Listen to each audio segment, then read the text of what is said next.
You probably saw her do something in that kitchen that you never thought to ask about. A stone crock on the cellar shelf, full of cloudy water. Eggs submerged to the bottom. Lid pressed down. She checked it once a week, from October to March, and every week, those eggs were still good. No refrigerator. No ice. Just water, powdered lime, and a technique that kept 24 eggs alive for 5 months straight. That's number 13 on this list. Number 7 involves burying carrots alive, packed in damp sand in a wooden box, and pulling them out in February still crisp enough to snap. Number 4, these women made their own vinegar from scratch and used it to preserve meat that lasted longer than anything in a modern deli case. And number 1, the technique at the top of this list, protected a full side of pork through an entire winter using something growing in almost every backyard in America. No salt, no smokehouse, no electricity. 20 techniques, most of them never written down, passed from a mother's hands to a daughter watching from the doorway until one generation decided it wasn't necessary to teach anymore. If any of this sounds familiar, if you watch someone do these things and never thought to ask why, stay with us. Number 20 is where it begins. Number 20, dry salting. She didn't measure it. Not with a spoon, not with a cup. She knew by the feel of the salt in her palm. How much to lay down at the bottom of the barrel, how thick to pack it between each layer of pork belly, how deep to bury the last piece before pressing the lid down. A wooden barrel, coarse salt, a cool corner of the cellar. That was it. Dry salting pulled the moisture straight out of the meat, and without moisture, nothing could rot. A side of pork packed this way in October was still good come February. Families who kept a full barrel through winter didn't go hungry in the months when nothing grew and nothing moved. Salt wasn't cheap in the 1930s. She used every grain of it with intention. What surprised people who grew up watching this and only understood it later was how little the meat tasted of salt when it was finally cooked. She knew exactly how long to soak it before the pot went on the fire. That part wasn't written down anywhere either. Number 19, sun-drying August was the month for this. Before the heat broke, she'd slice the green beans thin, string them on thread with a darning needle, and hang them from the porch rafters in long looping chains. Leather breeches, some people called them, because that's what they looked like after 3 weeks in the summer sun, dark, leathery, shrunken down to almost nothing. But come January, dropped into a pot of simmering water with a ham hock, they plumped back up, tender, deeply flavored, like August had been waiting inside them the whole time. Corn got the same treatment. Tomatoes, too, sliced and laid out on tin sheets in the full afternoon sun, turned once a day until the moisture was gone. Nothing complicated about it. Just patience and knowing which weeks to use. Number 18. Smoking the smokehouse wasn't just a building. It was a second kitchen. Hams hung from the rafters on iron hooks. Sausages in long coils. Sometimes whole sides of bacon, pressed flat and tied with twine. The fire underneath burned low, hickory mostly, or apple wood, if you had it, and it never went out. Not for days. The smoke did 2 things at once. It dried the surface of the meat, and it coated every fiber with compounds that bacteria couldn't live in. No one called it chemistry. They just knew it worked. A ham that went into the smokehouse in November could come out in April and still be good. Slice it thin, fry it in the same cast iron skillet her mother had given her, and it tasted like something worth the wait, which it was. Number 17, vinegar pickling. The cucumbers came in all at once, the way vegetables always do. Too many to eat, too many to give away. So she pickled them. Brine made from water, salt, and vinegar, brought to a boil, poured hot over the cucumbers packed tight into glass jars with dill and a clove of garlic. Sealed. Stored. Left alone for 2 weeks before anyone touched them. Vinegar changed the chemistry inside that jar, made it too acidic for anything harmful to grow. Green beans got pickled. Beets. Peppers. Cabbage turned into sauerkraut in a crock by the cellar stairs. The pantry shelf in October looked like a wall of colored glass. Ruby red, deep green, pale yellow. Beautiful, if you knew what it meant. And she did. It meant the family would eat through March without going short. Number 16. Root cellaring potatoes don't need to be preserved. They just need to be kept cool, dark, a little humid. Those 3 conditions The right temperature, no light, enough moisture in the air, and a potato will sit quietly for 6 months without doing much of anything. She knew this. Every woman who kept a root cellar knew this. Carrots went in boxes of damp sand. Onions hung in mesh bags from the ceiling joists where the air could move around them. Apples got wrapped individually in newspaper and laid in a single layer so none of them touched. One bad apple, she'd say, and she wasn't talking about people. The cellar wasn't a storage room. It was a system, temperature mapped by season, placement planned by what would be needed first. Nothing went in without a reason. Nothing came out before its time. Number 15, sugar packing. Berries were the hardest. Too soft to pickle, too delicate for the smokehouse. And they came and went in 2 weeks, maybe 3, before the canes went bare. So she packed them in sugar. Layer of berries, layer of sugar, layer of berries, layer of sugar, all the way up to the rim of the jar. The sugar drew the juice out slowly, and that juice mixed back in and created something close to a syrup, a natural preservative made from the fruit itself. Strawberries kept this way for months. Raspberries too. Opened in December and spooned over a pan biscuit, they tasted like the middle of June. It wasn't jam. The fruit held its shape. Each berry still distinct, still whole. Her grandchildren picked the berries out one at a time and thought she'd worked some kind of miracle. She hadn't. She'd just paid attention. Number 14, hot water bath canning. The canning kettle came out in late summer and didn't go back until October. It was a big thing, taller than a stock pot, wide enough to hold 7 quart jars at once. She filled it to the shoulder with water, set it on the stove to boil, and started filling jars. Tomatoes, green beans, peaches, corn cut fresh from the cob that morning. The jars went in on a wire rack, fully submerged. Boiled for the exact number of minutes she'd learned for each vegetable. Not guessed. Learned. The heat killed everything inside that jar. Every bacterium, every mold spore. When the lid sealed, with that soft metallic pop, as it cooled, she knew it was safe. She'd count the pops from across the kitchen. 7 pops. 7 jars. 7 more things the family would eat in February, when the garden was bare and the money was short. Number 13, water glassing eggs. This one stops people cold when they first hear it. And understandably so. She took fresh eggs, still unwashed, the bloom intact on the shell, and lowered them into a tall stone crock filled with water and dissolved pickling lime. Stacked them gently to the bottom, pressed the lid down, carried it to the cellar shelf, and left it there until spring. The lime solution sealed the pores of the shell, stopping air from getting inside. Without air, the egg didn't age, didn't spoil. Cracked one open in March, and it behaved exactly like it had the day it was laid. Hens slow down in winter. Always have. A woman who put up 40 eggs in October had 40 eggs in January, when the hens weren't laying and the store eggs cost money she didn't have. Simple. Almost impossibly simple. And almost completely forgotten. Number 12, fat sealing. Cooked meat doesn't keep long, unless you seal it away from the air entirely. She'd render a pot of lard, pure white, clean smelling, and pack the cooked meat down into a stoneware crock while it was still warm. Then she poured the liquid lard over the top, enough to cover every piece by at least an inch. As it cooled and hardened, it formed a perfect seal. Airtight. Impenetrable. Pork was the most common. Sometimes duck, if they had it. The fat preserved what was underneath, kept the air out, kept the moisture in. Stored in the cellar, it lasted for weeks. Sometimes months. When she was ready to use it, she'd chip through the surface of the lard, lift out what she needed, and pour the fat back to melt, and reseal over what remained. The French call this technique confit. She just called it putting up the pork. Different words. Same wisdom. Number 11. Crock fermentation. The crock by the cellar stairs always had something in it.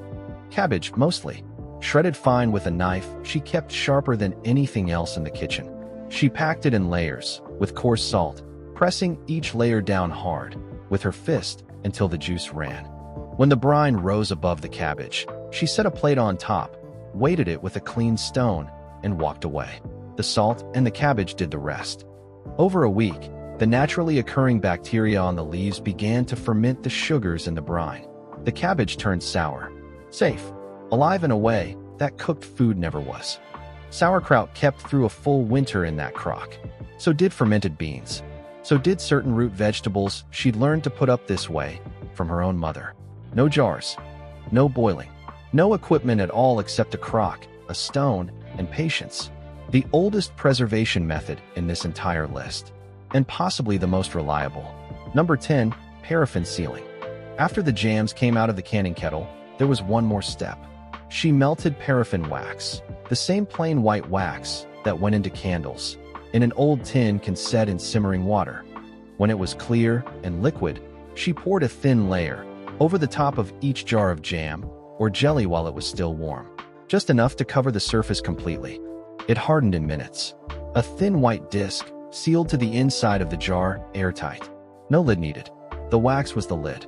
Come winter, she'd run a knife around the edge, lift the wax disc out in one piece, and spoon out the jam underneath. Still bright, still sweet, still exactly what she'd put in there in July.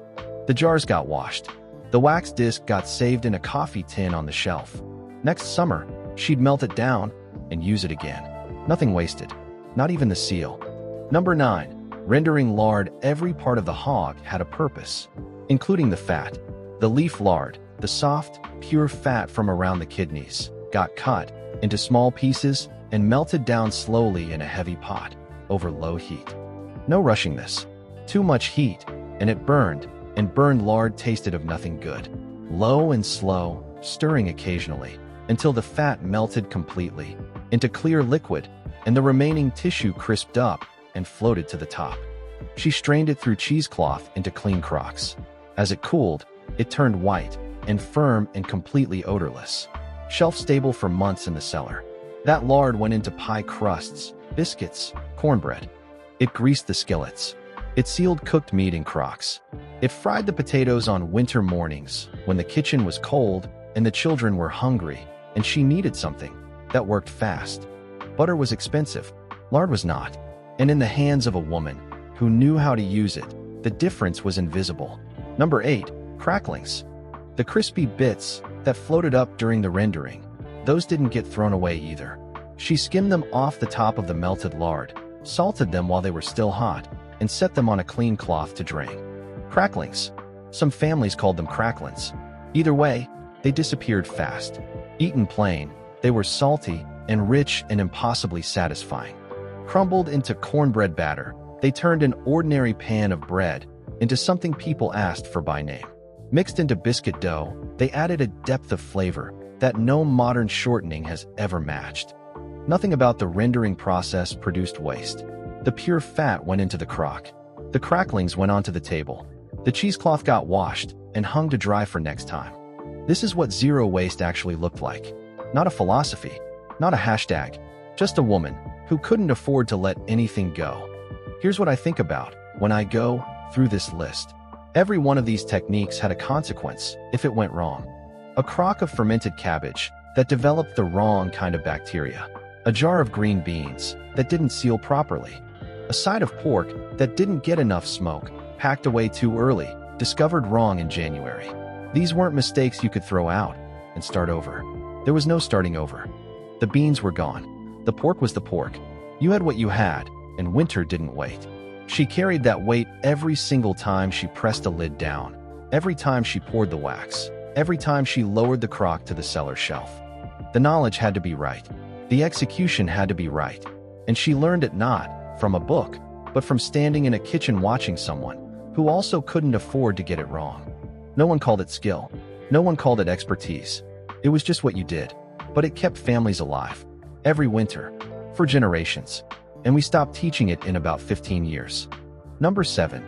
Burying in sand. This one seems strange until you think about what a root vegetable actually needs. Carrots pulled from the ground in October are still alive, still breathing, still slowly using moisture. The cellar kept them cool enough to slow that process down, but without something around them to hold the humidity, they'd shrivel up within weeks. Sand fixed that. Damp sand, packed into a wooden box, with the carrots buried upright just the way they grew in the ground. The sand held enough moisture to keep the carrots from drying out, but not so much that they rotted. Cool, dark, slightly humid. She pulled carrots from that box in February that snapped clean when you broke them. Still firm, still sweet, actually sweeter than they'd been in fall because the cold had converted some of their starch to sugar. Parsnips kept the same way. Turnips too, buried alive in October. Perfectly good in March. The ground itself, brought indoors. Number 6, head cheese. When a family butchered a hog, nothing stopped at the useful cuts. The head got cleaned, split, and simmered in a big pot for hours until the meat fell away from the bone on its own. Cheek meat, jowl, tongue, all of it pulled by hand, into a bowl, seasoned with salt and pepper and whatever herbs she had, then packed into a loaf pan and covered with the concentrated gelatin-rich broth it had cooked in. As it cooled, the broth set firm around the meat. A solid loaf. Sliced cold, it held together cleanly. Head cheese kept in the cellar for 2 weeks without spoiling. Served on bread, it was a complete meal from parts of the animal that a modern butcher shop wouldn't know what to do with. This was not desperation cooking. A woman who could turn a hog's head into something that fed her family for a week was working at a level that deserved more than it ever got. It still does. Number 5. Ash packing wood. Ash sounds like the last thing you'd want near food. And yet, clean ash from hardwood, oak, hickory, not pine, is strongly alkaline. Bacteria that cause rot can't survive in it. She packed eggs in dry ash the same way some families pack them in sand, layered carefully so the shells didn't crack, stored in a cool, dry place through the winter months. The ash didn't affect the egg inside. The shell stayed intact, the bloom stayed sealed, and the egg kept. Some families used ash to preserve root vegetables too. Turnips especially, buried in boxes of dry ash in the cellar. The same principle. Hostile environment for anything that would cause decay. Friendly environment for what she was trying to save. It sounds primitive, but it required knowing exactly which ash to use, how dry it needed to be, how long it would hold. Knowledge dressed up as simplicity. That's how most of these techniques worked. Number 4. Home vinegar making. She didn't buy vinegar. She made it. Apple scraps, cores, peels, the parts that weren't going into the pie, got packed into a wide-mouthed jar with water and a little sugar. Left open to the air, covered with cheesecloth to keep the dust out, set somewhere warm. Within a couple of weeks, wild yeasts turned the sugar to alcohol. Within a couple more, bacteria turned the alcohol to acid. Vinegar. From apple waste and patience. The mother, that cloudy, stringy mass that formed at the bottom, got saved and used to start the next batch. And the one after that. Some families kept a continuous vinegar crock for years, always pulling from the top, always feeding the bottom with fresh scraps. The vinegar she made was sharper than anything from a store. Better for pickling because the acidity was higher. Better for cleaning the kitchen too, which she also used it for. 1 jar, 1 ingredient, 2 purposes. Number 3. Wax paper and newspaper wrapping. Not every preservation method involved a crock, or a canning kettle, or a smokehouse. Sometimes it was just paper. Apples wrapped individually in newspaper, laid in a single layer in a wooden crate. The paper slowed the release of the ethylene gas that apples give off naturally, the gas that makes other apples ripen faster. Separate them, wrap them, and they lasted months longer than a pile in a bin. Cheese got wrapped in wax paper and stored in the coolest part of the cellar. Butter too, packed in crocks and covered with cloth. Hard sausages wrapped tight and hung. The principle behind all of it was the same. Control the air. Slow the process. Buy more time. She reused the paper until it fell apart. Then she composted it. The wax paper got wiped clean and put back in the drawer. Simple materials. Careful hands. Weeks more food. Number 2. Bone broth. As preservation based, the bones never went in the garbage. After a chicken was roasted, after a ham bone was picked clean, after whatever meat had been on the table, that week was finished, the bones went into the pot with cold water and a splash of vinegar to pull the minerals out of them. Simmered for hours, sometimes overnight on the lowest possible flame. The resulting broth was rich and thick and slightly gelatinous when it cooled. She used it for soup, yes, but she also used it as the liquid base for preserving other things. Meat packed into jars with broth poured over it, sealed by the layer of fat that rose to the top as it cooled. The broth gelatin protected what was submerged in it, created a secondary seal, added nutrition to whatever it touched. Nothing produced from that kitchen existed in isolation. The bones fed the broth.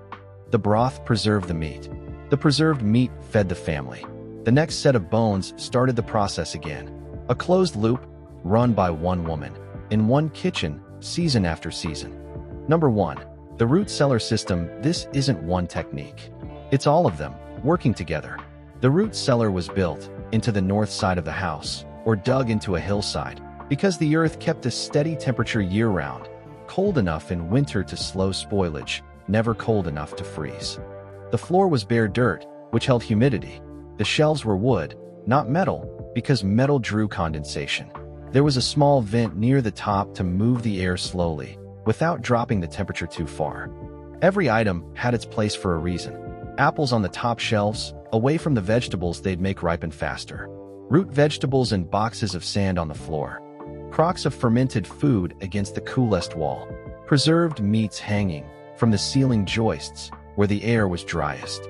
Jars of canned goods on the middle shelves, where the temperature was most stable. She knew where to reach in the dark, knew what would last until February and what needed to be used by December, knew which smells were normal and which meant something had gone wrong. The cellar was the reason all the other techniques worked. Without the right environment, the best preservation method in the world fails eventually. She wasn't just preserving food. She was managing a system that kept her family alive from the last harvest to the first thaw, every year, without fail, without a single appliance we'd recognize today. The loop from the hook closes here. The technique that could preserve a full side of pork through 5 months of winter without salt or a smokehouse was the root cellar itself. The temperature, the humidity, the darkness, and the knowledge of how to use all three together. She didn't learn it from a book. There was no book. She learned it standing in a cellar exactly like this one, watching someone who also had to get it right. We talk about these techniques like they're curiosities now, like they belong in a museum somewhere, behind glass, with a small card explaining what they were for.